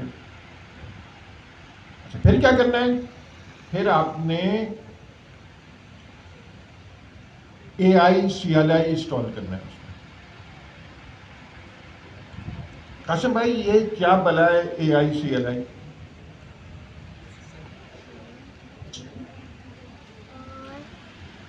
अच्छा दोस्तों, हमें एक चीज़ पता है, आप लिनक्स इस्तेमाल कर रहे हैं, मैक इस्तेमाल कर रहे हैं या फिर विंडोज़ इस्तेमाल कर रहे हैं। सबसे पहले आपको पता है कि ऑपरेटिंग सिस्टम जो था वो CLI बेस्ड था, कमांड लाइन इंटरफेस। और अभी भी जो हम ग्राफिकल विजुअलाइजेशन देखते हैं उस पर जब क्लिक करते हैं तो बैकएंड पे आज भी कमांड ही जनरेट होती है CLI की। यानी राइट क्लिक करके न्यू फोल्डर जब बनाते हैं तो बैकएंड पे एक कमांड है mkdir। आप किसी फोल्डर के ऊपर डबल क्लिक करके अंदर जाते हैं, उसकी चीज़ें देखते हैं, तो कमांड है cd और फोल्डर के अंदर हम उसका नाम लिखते हैं। तो आप जो भी GUI के चीज़ें इस्तेमाल करते हैं, बैकएंड पे क्या होती है? टर्मिनल कमांड, जिसे हम कहते हैं CLI कमांड। अच्छा, तो किसी भी ऑपरेटिंग सिस्टम को कंट्रोल करना हो, चाहे वो विंडोज़ हो, मैक हो, लिनक्स हो, इवन एंड्रॉयड हो, बैकएंड पे क्या होगी? CLI। अभी CLI से कोई फाइल बनाना, डिलीट करना, फाइल के अंदर कोई चीज़ राइट करना, किसी भी चीज़ को मूव करना, सारे काम होते हैं। अब ये कमांड सीखना बड़ा मुश्किल तरीन काम है कि अगर मैं डेवलपमेंट कर रहा हूँ, बल्कि ऑपरेटिंग सिस्टम एक पूरा सब्जेक्ट होता है, ग्रेजुएशन में पढ़ाया जाता है, कंप्यूटर साइंस में आप पूरा सेमेस्टर पढ़ते हैं 6 महीने, और जब जाके आप इस काबिल होते हैं कि आप कमांड लाइन से सारी चीज़ें लिनक्स से कंट्रोल कर पाए। अब वो तो हम नहीं सीख सकते, टाइम बहुत लगेगा ना, और उसके दुनिया में बहुत एक्सपर्ट लोग मौजूद हैं और GUI मौजूद है, तो हम क्यों जाके CLI के ऊपर चलाएं? CLI से पावरफुल ये है कि वो फास्ट होगा। अब ये जितनी भी कमांड्स हैं, हमें पता है कि LLM ये सारी कमांड जानता है। जितने भी LLMs हैं जो इस वक्त की दुनिया के टॉप फ्रंटियर हमारे पास LLMs हैं, हम कहते हैं GPT-5 कॉडेक्स, जिमिनाई, अच्छा इसी तरह क्वीन, इन सब ने क्या किया रिसेंटली 6 अक्टूबर 2025 को डेव डे OpenAI क्या करता है, अपनी पहली चीज़ यानी वो लॉन्च करता है, या कल परसों उसने लॉन्च किया, ये 3 से 4 दिन 6 तारीख के बाद जो आपके गुजरे हैं ना दोस्तों, OpenAI ने भी कॉडेक्स CLI जो है वो अपनी लॉन्च की, जिमिनाई ने भी अपनी AI CLI लॉन्च करी है। इसी तरह फिर क्वीन ने भी, और भी दूसरे हैं जो कि मार्केट में LLMs हैं बड़े, वो क्या कर रहे हैं, AI बेस्ड CLI दे रहे हैं, यानी वो अपना एड ऑन दे रहे हैं। एंट्रोपिक भी अपना क्या दे रहा है, एड ऑन दे रहा है कि आपने क्या करना है, उनका CLI बेस्ड AI जो है वो इंस्टॉल कर लेना। इससे क्या फ़ायदा हुआ, आप AI से कहेंगे कि मुझे फोल्डर्स बना दो, आप AI से कहेंगे एक प्रोजेक्ट बना दो, आप AI से कहेंगे जो हमने कहा था कि प्रॉम्प्ट इंजीनियरिंग में या सबसे पहले हमारे पास मार्कडाउन, तो आप मार्कडाउन में कह रहे हैं कि फोल्डर बनाएं, उसमें हेलो वर्ल्ड लिखा होना चाहिए, उसमें लॉगिन होना चाहिए, उसमें एक क्रेडेंशियल्स होना चाहिए, लेकिन वो आपके कंप्यूटर में बनाए कैसे? पहले तो हम चैट GPT से ये काम करवाते थे, तो वो उनकी वेब ब्राउज़र के ऊपर वो सारा कोड लिख के देता था, आपने वो कॉपी करना पड़ता था और फिर जाके अपनी जो भी आपने फाइल VS कोड वगैरह पे खोली हुई है वहाँ पे पेस्ट करते थे और वो चलती। अभी तक तो ये काम हो रहा था, कोई भी एरर आता था उस एरर को कॉपी करते थे, चैट GPT पे पेस्ट करते थे वेब के ऊपर और वो सॉल्व होता था। लेकिन अब फ़ायदा क्या हुआ कि AI बेस्ड CLI जो भी LLM है, ये सब के सब अब जो बड़े हैं वो प्रोवाइड कर रहे हैं। गूगल ने भी प्रोवाइड कर दिया, एंट्रोपिक ने भी प्रोवाइड कर दिया, इसी तरह OpenAI ने भी प्रोवाइड कर दिया, ओपन सोर्स क्वीन ने भी प्रोवाइड कर दिया। तो अब फायदा क्या हो रहा है दोस्तों, CLI जब आपने कनेक्ट कर दी, मीन्स पूरा ऑपरेटिंग सिस्टम की जो पावर है वो किसके पास आ गई, AI के पास। तो अब आप नेचुरल लैंग्वेज में चीज़ें कहते जाएंगे और वो फोल्डर, फाइल, चीज़, किसी भी चीज़ को चलाना, उसके एरर्स को टेस्ट करना, सब कुछ वो AI CLI की मदद से करेगा। अच्छा, तो AI CLI 3 किस्म के हम इस्तेमाल करेंगे, गरीबों के लिए और पैसे वालों के लिए। गरीब जेमिनी इस्तेमाल करेगा, जेमिनी CLI और जेमिनी CLI एक्सटेंशन। क्यों? 1000 रिक्वेस्ट पर डे फ्री है। इसी तरह जेमिनी CLI का एक चाइनीज तो चाइनीज है, क्वेन बनाया, उसमें 2000 फ्री है, मगर वो एग्जैक्टली जेमिनी CLI की तरह चलता है। तो ये तो जेमिनी और क्वेन तो हमने, जिनके पास पैसे नहीं है, और ये जैसे बैठे हुए हैं दानियाल, ये तो शक्ल से ही पैसे वाले लगे हैं। ये दूसरी बात है कि हैं कंजूस, कभी खिलाया तो नहीं है। आपने खाया कभी दानियाल से कुछ? नहीं खाया। दोस्त जो बैठे हुए हैं आपके, पता नहीं उनको भी कुछ खिलाया नहीं होगा। मम्मा मेरा टैब, खिलाया? मम्मा मेरा टैब। नहीं खिलाया। तो इसलिए पैसे बहुत जमा हो गए। तो ये करेंगे, या तो क्लॉड इस्तेमाल करेंगे $20 का, क्लॉड कोड, या कोडेक्स का CLI। ये दोनों के $20 देने पड़ेंगे महीने। अच्छा, तो हमारे पास आपके लिनक्स में क्या, क्लॉड कोड और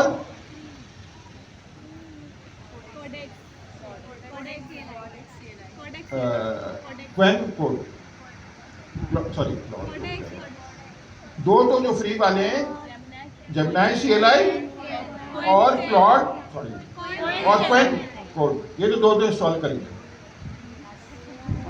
रात सोया नहीं हूँ, 16 घंटे हो गए हैं 20 होते, तो थोड़ा सा तो आउट हुआ और फिर बुढ़ा भी हो गया हूँ।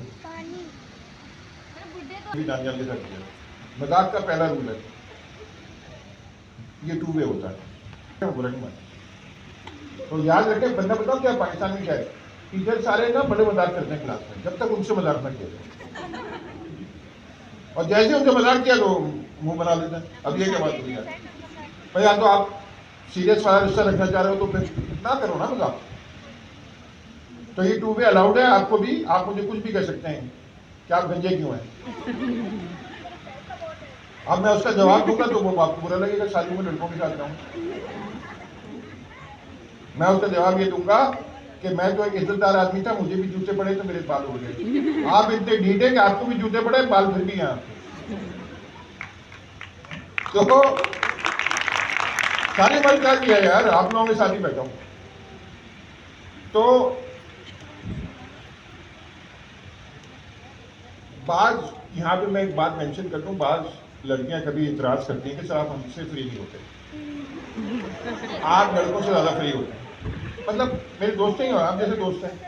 तो मैं उसकी वजह बता दूं कि यार मैं 65 का हो गया हूँ 5 अक्टूबर को। तो मैंने पहले ही बताया था आपको। अच्छा, आप मुझे ठरकी कहें तो मुझे मसला नहीं है, मगर अगर आप बुढ़ा ठरकी कहें तो फिर मैं ऑफेंस ले लूँगा। तो इसलिए मैं एहतियात करता हूँ। मगर हाँ, आप में से जो ज़्यादा जिनके घर से भी मेरे ताल्लुकात होते हैं, उनके माँ बाप को भी जानने लगता हूँ, उनसे मैं फ्री रहता हूँ, क्योंकि फिर मुझे भरोसा होता है ना उनके माँ बाप को भी पता है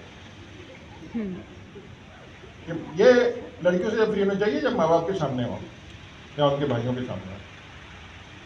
अच्छा, तो इस वजह से तो ये नहीं कि मैं, दूसरी बात, हमारी दोस्ती का ताल्लुक है, खुल के बात किया करें। हमने अभी बिजनेस करना है, बहुत सारे पैसे कमाने हैं, तो उसमें तो खुल के ही बात होगी भाई। अच्छा, आगे चलते हैं। हम अभी तक कहाँ तक पहुँचे थे? CLI पहुँचे थे। अब CLI में प्लगइन आएंगे, जो मैंने बताया CLI का एक्सटेंशन जेमिनी का आया। अच्छा, अभी ये पूरा सपोर्ट नहीं कर रहा है मगर अभी करने लगेगा। यहाँ भी किसकी है कासिम भाई, एमसीपी सर्वर की, जो हम पहले डिस्कस करते हैं कि एजेंट के अंदर भी एमसीपी भी, ये भी तो कोडर है, ये भी तो एजेंट है, कोडिंग एजेंट है, इसमें भी एमसीपी बैच है, उसमें थोड़ा सा रैपर चढ़ाना पड़ता है, वो इतना बड़ा मसला नहीं है, 2-3 लाइन का कोड है। तो अच्छा, अभी तक हमारे 4 पिलर हुए, 4। ये जाने से पहले मैं आपको सबको रटवा के जाऊंगा ताकि आप अपने ससुरालियों के सामने इंप्रेशन मार सकें। Number 1, markdown as a language. Number 2, Linux as a environment. हर जगह क्लाउड पे, मेरे लैपटॉप पे, विंडोज पे, हर जगह। तीसरा AICLI, और चौथा उसका प्लग इन MCP सर्वर। 4 ये मेन पिलर हैं। अब 3 और बाकी हैं। 3 क्या बाकी हैं देखें। मेरे पास आप लोग आते हैं, मुझे अपना कोड दिखाते हैं, मेरा दिल खराब होता है। क्यों? थोड़े दिन 10 की सही आई थी ना, जो कोड के साथ टेस्ट नहीं लिखे हुए ना, वो कोड नहीं होता। क्यों? इसे कहते हैं टेस्ट ड्रिवन डेवलपमेंट। अभी पूरी मैं बताता हूँ। चक्कर क्या है, आपने कोई कोड लिखा, क्या AI ने लिखा या आपने लिखा? AICLI से लिखवा दिया कोड या आपने लिखा? भाई उसमें थोड़ी सी भी चेंज करो। अब मुझे थोड़ी पता है कि पहले कासिम भाई ने 4 दिन तक प्रोग्रामिंग करके मुझे कोड दिया, उस वक्त तो चलता हुआ था। अब मैंने उसमें एक डॉट चेंज किया, अब बंद हो गया। अब बता दो बताए क्या हुआ, मुझे तो नहीं पता। अगर कासिम भाई ने मुझे टेस्ट भी लिख के दिए होंगे तो मैं कुछ 1-2 अपने ऐड करूंगा जो मैंने कोड ऐड किया है, और 50 जो इनके लिखे में वो मैं 52 चलाऊंगा। मुझे सामने सूरत आ जाएगी क्या चल रहा है और क्या नहीं चल रहा। यानी मैंने चेंज करके क्या दबा कर दिया, कासिम भाई का कोड कौन सा दबा कर दिया, तो फिर मैं ठीक कर लूंगा। अगर मुझे बताओ ना कि किस फंक्शन में एरर आया, वरना यार 10,000 लाइन कोड है, मुझे क्या पता क्या हुआ है, वही थोड़ी आ गई नौजुबिल्ला। तो टेस्ट ड्रिवन डेवलपमेंट में क्या होता है, वो उससे भी आगे जाता है। नॉर्मली जो लोग टेस्ट लिखते हैं कोड लिखने के बाद, प्रोफेशनल, आप लोग आज तक नहीं करते थे। जो बच्चा डेवलपर होता है ना, वो नहीं करता ऐसे अकाउंट लिखे। मगर अब तो कोई बहाना नहीं बचा, AI से कौन टेस्ट लिखे। अब आप कोडिंग करेंगे कैसे, छोटी छोटी इटरेशन में करेंगे। कल ये फंक्शनलिटी है, फिर लिखेंगे इस फंक्शनलिटी का टेस्ट लिखो, इसको कहते हैं रैंक। जब आपने टेस्ट लिखा, वो टेस्ट लाया, वो सब फेल हो गए, क्योंकि अभी जो फंक्शनलिटी इंप्लीमेंट ही नहीं की है, तो फेल तो होना ही है उन्होंने। फिर सेकंड स्टेप में आपने वो कोडिंग की, और थर्ड स्टेप में कोडिंग करके जब दोबारा चलाया तो वो ग्रीन हो गया, यानी पास हो गया। इसी तरह करके टेस्ट बनाते रहते हैं आपको। तो 5वां पिलर है टेस्ट ड्रिवन डेवलपमेंट। और अब तो बहुत आसान है, ना करने का तो कोई बहाना ही नहीं है।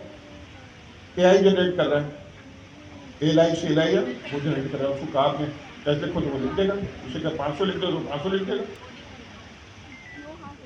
अच्छा, अब अभी तक हम प्रैक्टिकल बातें कर रहे थे, वर्क फ्लो की बात कर रहे थे, काम किस तरह होगा। ये नया पुराना कॉन्सेप्ट है मगर नए फॉर्म में आया है, spec driven development. Spec driven development में हमें क्या करना है, इसके भी टूल आ गए, गिटहब ने भी निकाला है स्पेक्टेड, और AWS ने भी अपनी आईडी निकाली है। मगर हम तो स्पेक्टेड के, वो पैसे वाली आईडी है, तो निकाला इससे भी पैसे वाली है। तो स्पेक्टेड जो गिटहब की है और वो सारों को सपोर्ट कर रही है। AWS की आईडी है, उसमें खराबी है कि वो सिर्फ अपने मर्जी की चीज़ों को, मतलब AWS से, तो हमें वो पसंद नहीं। हम गिटहब की स्पेक्टेड को हमने फोर्क कर लिए, फोर्क से मतलब एक्सटेंड कर लिए, और स्पेक्टेड प्लस बनाया है, जो इंशाल्लाह दानियल मैं भी करूँगा, तुम भी करोगे, उसमें कंट्रीब्यूट करोगे। अभी तो अमीन और जुनैद बना है। तो ये छठा हो गया स्टेज, स्पेक ड्रिवन डेवलपमेंट, जिसमें क्या होता है, हर चीज स्टेज बाय स्टेज मेथोडोलॉजी है। कि पहले ये बनाओ, फिर ये बनाओ, कॉन्स्टिट्यूशन बनाओ, फिर स्पेसिफिकेशन लिखो, फिर उससे टास्क बनवाओ, ये इस तरह करके ये तो छोटा हो गया।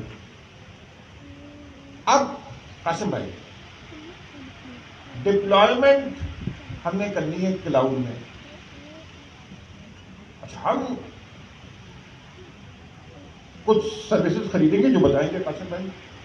हम कमांड तो अपने AI CLI को ही देंगे कि ये वाली चीज बनाएंगे ना, ये क्लस्टर मेरा है किसी चीज का, भी बताते हैं, उस पर डिप्लॉय करेंगे। जिस तरह अच्छा, अब हम देखें किसकी चीज से बात कर रहे हैं। हम बात कर रहे हैं यार बैच से। वो कौन आपका बैच की कमांड खुद लिखते हैं? नहीं लिखते। कौन लिखता है? CLI लिखता है, AI CLI। आप गिटहब से बात कर रहे हैं, कौन कमांड लिखता है? AI CLI। आप गिटहब से भी दुनिया से बात करते हैं, कुछ भी API से, वो कौन लिखता है, कॉल करता है? वो एजेंट कॉल करता है, किसके थ्रू? MCP के थ्रू। एजेंट कॉल करेगा या हमारा CLI करेगा।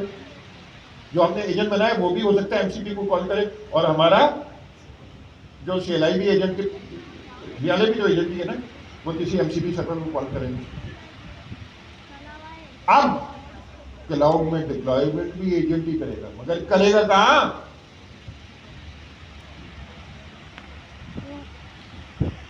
अच्छा जी, प्रॉब्लम समझ लें। प्रॉब्लम ये है कि मैंने एक सॉफ्टवेयर बनाया जो कि लिनक्स बेस्ड आपका एनवायरनमेंट था, और वो चलती हुई एप्लीकेशन। आप क्लाउड पे गए, एक सिंपल सा इंस्टेंस परचेज किया, कंप्यूटर परचेज किया, T3 मीडियम, ये इंस्टेंस के नाम होते हैं, EC2 वगैरह जो आप करते हैं। अच्छा, आपने कंप्यूटर परचेज किया, उसकी मैक्सिमम कॉन्फ़िगरेशन जो है 4 GB रैम है, ये कंसीडर करना। अभी 4 GB वाला रैम वाला जो कंप्यूटर है, इसकी मैक्सिमम एक लिमिट है कि ये सिर्फ और सिर्फ समझने के लिए 1000 यूज़र्स जो है ना, उनको एंटरटेन कर सकता है साइमल्टेनियसली। हमने जो एक सॉफ्टवेयर बनाया, 1000 यूज़र अगर आते हैं एक साथ तो हमारा कंप्यूटर हैंडल कर लेगा। लेकिन जैसे ही 1000 से ज़्यादा हो, 2000, तो कंप्यूटर तो बैठ गया आपका, 3000 हैंडल ही नहीं कर पा रहा। तो हम चाह रहे हैं कि हमने इनिशियल लेवल पे जो कोड किया था लिनक्स बेस्ड एनवायरनमेंट को इस्तेमाल करते हुए, तो हम ऐसा सिस्टम बनाएं जो कि क्लाउड पे स्केलेबल हो, कि अगर 10 मिलियन यूज़र, 1 करोड़ यूज़र भी साइमल्टेनियसली आ जाए तो आपकी एप्लीकेशन ना मिले। इसकी एग्जाम्पल है, ओपन AI के पास एक साल के अंदर 46 बिलियन रीविजिट हुए, क्योंकि पूरी दुनिया की पॉपुलेशन 8 बिलियन है, 8 पॉइंट समथिंग। तो 46 बिलियन रीविजिट हुए हैं किसके ऊपर? ओपन AI पे, और हर महीने में 5 बिलियन 6 बिलियन के करीब रीविजिट होते हैं ओपन AI के ऊपर। तो स्केलेबिलिटी का अंदाज़ा लगाएं कि उनको बैकएंड पे कितने सारे कंप्यूटर्स चाहिए। अब कंप्यूटर 1 2 3 बहुत सारे कंप्यूटर को जब एक साथ रखते हैं, उसको हम कहते हैं क्लस्टर। जब क्लाउड के ऊपर आप हज़ारों कंप्यूटर या जो भी जितने कंप्यूटर के पास अवेलेबल हैं, तो आपने एक परचेज कर लिया मिनिमम क्लस्टर जिसके अंदर 50 कंप्यूटर, ये कहलाता है क्लस्टर। इस क्लस्टर के अंदर कब कौन सा कंप्यूटर आपने ऑन करना है, कब ऑफ करना है, कब लोड को बैलेंस करना है, ये सारी चीज़ें मैनेजमेंट होती है। अब क्लाउड के ऊपर ये सारी मैनेजमेंट, क्योंकि आपने तो अपने एजेंट के बहुत अच्छा किया, एजेंट भी बहुत अच्छा बना दिया, लेकिन ये स्केलेबल जो आपकी एप्लीकेशन है, डिस्ट्रीब्यूटेड जो 10 कंप्यूटर है, 50 कंप्यूटर हैं, उनको रिसोर्सेज को इस्तेमाल करते हुए एफिशिएंट वे में चले। तो अब हमें कौन सा सॉफ्टवेयर सीखना होंगे? Software number 1, Docker. डॉकर क्या करता है? आप अपने कंप्यूटर में, कंप्यूटर जो आपने लिया, उस कंप्यूटर में सबसे पहले आपने लिनक्स ली, लिनक्स के बाद आपने उसमें क्या इंस्टॉल किया? पाइथन इंस्टॉल की, उसके बाद कुछ और पैकेजेस इंस्टॉल किए, फिर उसके बाद कुछ चीज़ें कॉपी पेस्ट करके पर्टिकुलर फोल्डर में रखें, और फिर आप एक कमांड चलाते हो, चाहे वो फास्ट API की हो या किसी की भी हो, और वो कमांड चलने के बाद आपका सॉफ्टवेयर अप हो जाता है। ये जितने भी काम हमने करे हैं, डॉकर हमें ये कहता है कि इस काम को आप डॉकर इमेज के अंदर राइट कर दो, डॉकर फाइल के अंदर। तो हम इसकी लिखते हैं डॉकर फाइल। मीन्स डॉकर के ऊपर ये काम होता है कि आपने एक ब्लूप्रिंट, जैसे ऑब्जेक्ट ओरिएंटेड क्लासेस में होता है, आपने क्लास बना दी इमेज की, अब computer 1 as it copy paste, computer 2, computer 3, computer 4, तो जितने नंबर ऑफ कंप्यूटर अप होंगे उसके ऊपर वो डॉकर इमेज क्या हो जाएगी, एज इट कॉपी हो जाएगी। तो एक कंप्यूटर से 50 कंप्यूटर करना, वो डॉकर इमेज हम बना सकते हैं रेप्लिका। तो पहला काम डॉकर जो हमें करना। अच्छा, ये जो 50 कंप्यूटर है ना, जब 1000 लोड आ गया तो 2000 के ऊपर दूसरा कंप्यूटर ऑन करो, तीसरा कंप्यूटर ऑन करो। जब रिक्वेस्ट आई है जो कि मुझे जीपीओ पे प्रोसेस करनी है, तो कौन से कंप्यूटर के पास जीपीओ मौजूद है, ये रिक्वेस्ट वहां तक लेके जाओ। ये सारी मैनेजमेंट करने के लिए, computer on off, hardware resources सबकी मैनेजमेंट के लिए डॉकर के बाद नेक्स्ट वाला जो सॉफ्टवेयर होता है वो कौन सा है, आप लोग बताएं। क्यूबरनेटिस। क्या बात है, सारे चैंपियन हैं यहाँ पे। तो क्यूबरनेटिस का हम इस्तेमाल करें, उसमें भी कुछ नहीं है, .yaml फाइल लिखते हैं, उसके अंदर हम बताएंगे क्या क्या सर्विसेज कैसे चलेंगी, क्या क्या आपके पास रिसोर्सेज मौजूद हैं। तो उसके लिए हमने देखा कि हम क्या लिखते हैं, kubernetes.yaml की फाइल लिखते हैं और वो सारे क्लस्टर को मैनेज कर सकता है। अच्छा, फिर तीसरी चीज, क्योंकि जब आप माइक्रो सर्विसेज बेस्ड आर्किटेक्चर बनाते हैं, जब लॉगिन की एक सर्विस है, लाइव स्ट्रीमिंग की एक सर्विस है, आपका जो मॉडल चल रहा है एलएलएम उसकी एक अलग सर्विस है, तो हर चीज को अलग अलग सर्विस में हम लगाते हैं। अच्छा, अब ये जब आपकी एप्लीकेशन मुख्तलिफ कंप्यूटर्स में, डॉकर में, कंटेनर में, पोर्ट्स में चली होती हैं और आपस में एक दूसरे को डेटा भेजें, क्या डेटा भेजा और क्या डेटा वापसी लेना है, इन तमाम चीज़ों को भी तो याद रखना है, इसकी मैनेजमेंट। तो इसकी मैनेजमेंट के लिए तीसरा सॉफ्टवेयर है जिसका नाम है, नहीं क्या नाम है, डी से तो आता है, डैपर। तो डैपर हमें ये फायदा देता है कि आपके क्लस्टर में जितने भी कंटेनर और पॉड्स चल रहे हैं, उनमें जितनी माइक्रो सर्विसेज हैं, कौन सी माइक्रो सर्विस किससे बात करेगी, क्या डेटा सेंड किया और क्या डेटा रिसीव करना है, वो सारी जिम्मेदारी किसकी है, डैपर की। अच्छा, डैपर भी हो गया। आखिर के अंदर है रे, पाइथन का पैकेज RAY, और ये लिनक्स के लिए ही बनाया गया, अभी विंडोज के लिए नहीं। ये बनाया गया है आपके हार्डवेयर रिसोर्सेज शेयरिंग के लिए। ये बनाया गया है कि जो भी आपने मॉडल बनाया खुद से उसको सर्व किया जाए। ये बनाया गया है कि जब मेरे पास डिस्ट्रीब्यूटेड कंप्यूटर्स हैं उसके ऊपर कोई इन्फ्रेंस करवाई जाए। ये बनाया गया है कि आपके पास डिस्ट्रीब्यूटेड 50 कंप्यूटर के क्लस्टर, उसके ऊपर एक बड़ा मॉडल LLM टाइप को आप स्क्रैच से ट्रेन कर रहे हैं या फाइन ट्यून कर रहे हो, तमाम रिसोर्सेज को इस्तेमाल करें। तो रे हमें ये फ़ायदा देता है, आप पहले दिन से रे की इंपोर्ट रे करेंगे और उसके बाद उसके मुख्तलिफ डेकोरेटर, हर चीज़ अब डेकोरेटर बेस्ड, जैसे कि रे डॉट सर्व, तो सिंपल अगर आप ये लगा दें तो वो क्या करेगा, आपके मॉडल का सर्वर बना के आप कर देगा जो फास्ट API से कर देगा। आपने कहा रे डॉट रिमोट, तो जो भी आपका फंक्शन है वो डिस्ट्रीब्यूटेड कंप्यूटर में चलने के काबिल हो जाता है। तो छोटी छोटी चीजें हैं, आप इनको कनेक्ट कर सकते हैं। डॉकर इमेज कॉपी बनाने के लिए कि ऑपरेटिंग सिस्टम में क्या क्या ऑपरेटिंग सिस्टम में इंस्टॉल करना और क्या एक्शन परफॉर्म करने, कंप्यूटर्स के हार्डवेयर को फिजिकल मैनेज करने के लिए डॉकर, आपकी इन डॉकर स्पॉट्स वगैरह में कंटेनर्स में जो एप्लीकेशन से माइक्रो सर्विसेज चल रही है वो आपस में एक दूसरे से बात कर सकें, डैपर, और जो भी आपके पास हार्डवेयर रिसोर्सेज मौजूद हैं उनको एफिशिएंट वे में, चाहे वो ट्रेनिंग के लिए इस्तेमाल करें, इन्फ्रेंस के लिए इस्तेमाल करें, मॉडल को सर्व करने के लिए इस्तेमाल करें, जितने काम होते हैं AI के अंदर जो डिस्ट्रीब्यूटेड कंप्यूटर पर परफॉर्म करवाए जा सकते हैं, उसके लिए हम रे को इस्तेमाल करते हैं। जी सर।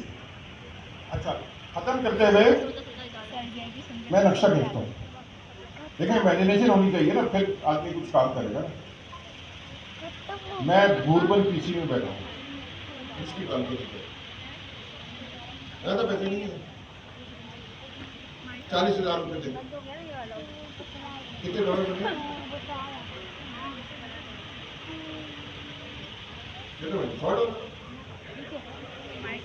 120। दुनिया के नॉर्मल से होटल में जाए, अमेरिका में कहीं जाए तो 120। मैं तो बूरबन में बैठा हूँ भाई, मेरी बालकनी है, सामने बाहर है और साथ फोन रखा हुआ है, जो मर्जी खाना है, मेरा लैपटॉप है, मेरे पास स्टारलिंक का सैटेलाइट है, वो अब मैंने उस पर WSL चलाई, खोली, कोडिंग कर रहा हूँ, छोटी छोटी स्टेप्स में टेस्ट ड्रिवन कर रहा हूँ। फिर क्या किया, जब बनता गया स्पेक्स ड्रिवन कर रहा हूँ, टेस्ट ड्रिवन भी कर रहा हूँ और स्पेक्स ड्रिवन भी कर रहा हूँ, छोटे इटरेशन में कर रहा हूँ। और मैं टेस्टिंग चलाता 1 2 दिन 4 दिन 6 दिन मैंने कोड किया। फिर मैंने अच्छा अब ये सारी कोड मैं नेचुरल लैंग्वेज में कर रहा हूँ। एक तो मेरी याददाश्त कमजोर, मुझे याद नहीं रहते ज़्यादातर चीज़ें, कॉन्सेप्ट याद रहते हैं, कमांड भूल जाता हूँ मैं। जैसे दानियाल है ना, ये डेवॉप्स वाला बंदा है, साले को कमांड बहुत याद है। सही कह रहा हूँ, नहीं याद है मुझे बिल्कुल याद। मैं तो लिख के बैठा हूँ, क्या यार डॉक्यूमेंटेशन में कॉपी पेस्ट कर रहा हूँ, मगर अब तो मुझे नेचुरल लैंग्वेज देना, कॉन्सेप्ट मुझे पता है। मैंने कहा ये कुबरनेटिस, अच्छा अब जब मेरा एप्लीकेशन बन गया तो मैं लोकल कुबरनेटिस में टेस्ट भी करता हूँ अपने लैपटॉप पे, और उसको टेस्ट भी रन कर रहा हूँ, डिप्लॉय करके भी टेस्ट रन कर रहा हूँ। अब जब मैं सुकून से आ गया तो फिर मैंने CLI को कहा कि ये मेरा क्लस्टर है, अब 2 किस्म के क्लस्टर होते हैं। अब फिर गरीब और अमीर का फर्क है, बड़ी कंपनी और छोटी कंपनी। अब गरीब का भी मामला नहीं है, बड़ी कंपनी और छोटी कंपनी। अगर छोटी कंपनी है तो डिजिटल ओशन का मैं क्लस्टर दूंगा, जिसका डिजिटल ओशन $40-50 में 3-4 मिल जाएंगे आपको, लोग 3-4 कंप्यूटर कंपनी। और अगर बड़ी कंपनी है तो मैं एजोर का लूंगा, क्योंकि गूगल से और AWS से सस्ता है। इसको हाइपर स्केलर कहते हैं, जो ये अमेजॉन, ये गूगल क्लाउड और एजोर को हाइपर स्केलर कहते हैं। अच्छा, इनकी सर्विसेज ज़्यादा बेहतर है, ज़्यादा बात है, इनके सेंटर भी बहुत हैं। तो मैंने उसको कमांड दी कि एजोर, अब डिपेंड करता है डिजिटल ओशन का या एजोर का। मैंने आपको शॉर्ट भी कर दिए कि ज़्यादा चॉइसेस ना सोचनी पड़े कि बजट कम है कस्टमर का या मेरा अपना अगर है तो डिजिटल ओशन पे करो। इसमें क्या बिल आएगा, $25-30-40 में। और अगर बहुत बड़ा कोई चीज़ है और कस्टमर के पास पैसे हैं तो एजोर में करो।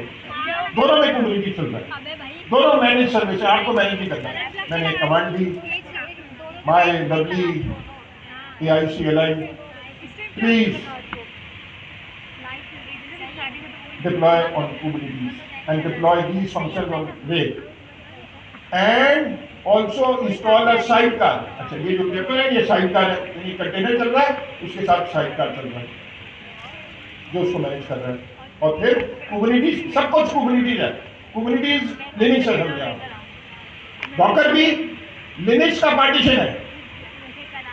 तो कुबरनेटिस लिनक्स के पार्टीशनों को इधर उधर घुमा रहा है मुख्तलिफ मशीनों पे।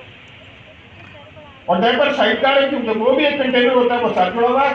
और रे में कोई हैवी ड्यूटी काम कराना है, LLM को पोस्ट करना है या कुछ करना है, वो आपके रे जो लंबी चलने वाली 4-6 घंटे वाली चलने वाली है। अब मैंने ये सब करने के बाद मैंने फोन उठाया, उससे कहा अब मसला सिर्फ एक है, वो क्या है? मैंने उससे कहा 5 चिकन टिक्के, बोटी कबाब, बिहारी कबाब, बिहारी सब दे दो। अब मैं इंतजार कर रहा हूँ ना, मैंने डिप्लॉय कर दिया, मैंने कस्टमर को ईमेल कर दिया कि ये रेडी है, चेक करें। अब AI को मैं कहूँगा क्योंकि अकेले खाने का दिल नहीं कर रहा, please provide me an AI wife.